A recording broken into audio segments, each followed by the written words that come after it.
about this whole Trump administration. How do we translate this into action? That's always the question. People always want to know, how do we change it? And I'll tell you how we change it. We have to get organized, okay? Separately, we are weak. Together, we are strong. This is just a basic principle. People say that's fascism. That's just true. And what we need is an American lobby. The Trump administration fears the Israel lobby. They don't want to upset the Israelis. Why? Because the Israelis have independent power. Ben Shapiro will not vote for Trump if he doesn't think Trump is pro-Israel. Think about that. Think about this for a moment. Why is the Republican Party afraid of offending Israel and Jews? Because Israel and Jews have power. But what does that mean? It means they have money. Money that buys television ads, newspaper ads, radio ads. It means they have position. They have positions of influence that they can use to influence the course of the election. And it's not just that they have power, but they're willing to use it for their own interests. So if Trump says, I don't support Israel, let's say he keeps every single one of his policies, but he doesn't support Israel. Do you think Ben Shapiro's voting for him? Honest question. Let's say Trump keeps every single one of his policies, but he doesn't support Israel. Is Ben Shapiro voting for Trump, yes or no? No. We all know the answer is no. And he's going to tell his audience not to vote for Trump. As a matter of fact, he's going to encourage his audience not to vote for Trump. There's a lesson in this. Take your own side. Take inventory of what you have. We have our vote. We have some money. We have some position. Use it in defense of your interests. And if somebody is not doing something for you, do not take their side. Do not support them. They are not entitled to it. They do not own it. They are not owed it. That is the difference. That is why black people are getting reparations in kind every year. That is why Jewish people are getting their end taken care of for Israel. That is why Indians and Chinese are getting their end taken care of, because they speak up for themselves. They use their resources for their own benefit. It is us stupid white people, stupid Christians that say, well, we got to hold the line. Well, we got to be team players. Well, we got to vote Republican. Yeah. You got to get up and say, you know what? If there is no immigration moratorium, I'm not voting for Trump. I don't care how unpopular it is. I don't care how difficult it is. If he doesn't commit to an immigration moratorium, then we will not vote. Listen to them squeal, but you're not being a real Republican, but we can never do that, but that's impractical, but that'll never... You figure it out. You're running for office. You're running for Congress. You're running for president. You figure it out. We're the voters. 90% of the people that voted for Trump in 2016 were white, and they're all being robbed of their birthright. They're all being dispossessed. They're all being forced into minority status. A country where foreigners and the foreign-born and invaders outnumber us and dominate culturally, politically, socially. And Trump has been complicit in it. We have interests as a people. Let's start fighting for them. So we have to group up and we have to make it known and get the word out. These are our demands. They are simple. There is a short list of them. We do not want a war in Iran. We do not want a single net immigrant coming into the country. You work out the details. Otherwise, we're staying home and you can take your chances. You figure out the fucking math on that. You figure out how to sell it to the American people. That's your job. But people weren't ready to do that last year. I hope that after this experience, you're ready to do it next year.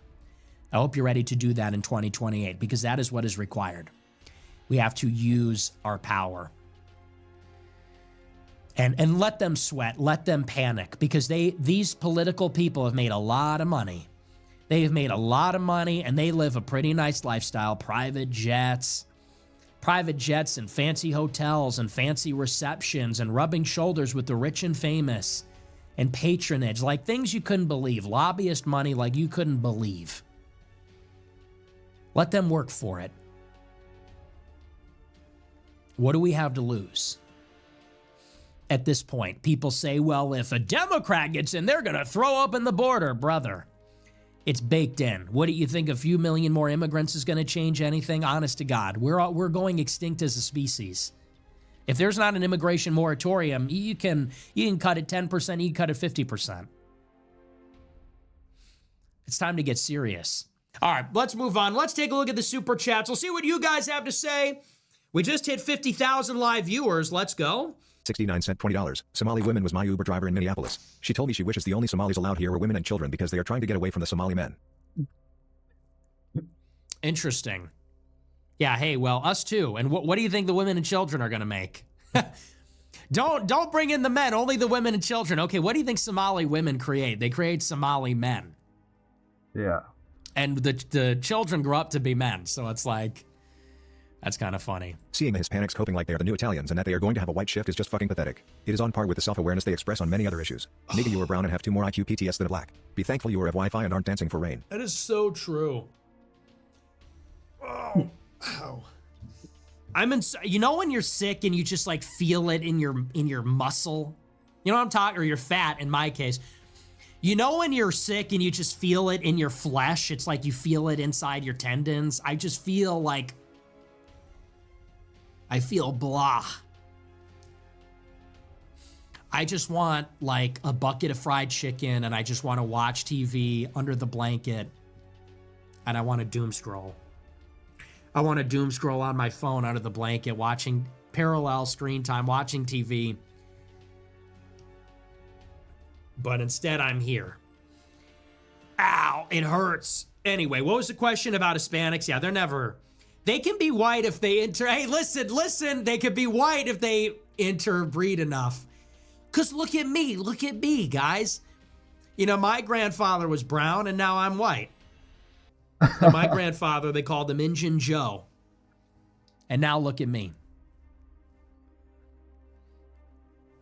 So, you know, maybe one day. There's hope yet for you Mexicans. Yeah, I completely agree with Nick. At the end of the day, we founded and built these countries, and now the government is just taking our homes and giving them to illegal migrants. And let's be honest, immigration stats are fake. Like, it's impossible. 10 to 20% migrant in European cities and nations and in the US. Bro, when I go outside, I literally see more migrants than native Europeans in an European country. And it's not like, well, not every European country is like that. Every city. You can even go to the more rural cities. I guarantee you, people from Pakistan, Sri Lanka, and South America are literally everywhere. And it's not to be racist.